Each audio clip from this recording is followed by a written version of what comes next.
Kasalukuyan po binobomba ng tubig ng China Coast Guard itong sinasakyan natin na BRP Dato Bangkao ng Bureau of Fisheries and Aquatic Resources habang tayo po ay patungo ng Scarborough. So kung makikita niyo, hindi po umuulan ngayon. Mula po yan sa buga ng tubig ng water cannon nitong China Coast Guard vessel. Ngayon nakikisilong po tayo dito sa loob ng BFAR vessel.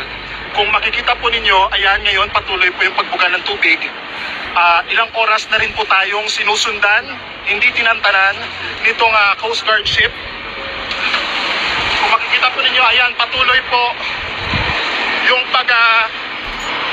ito po yung niya, ilang beses na tayong binangga at pinuntutan nitong Chinese Coast Guard na may bow number 33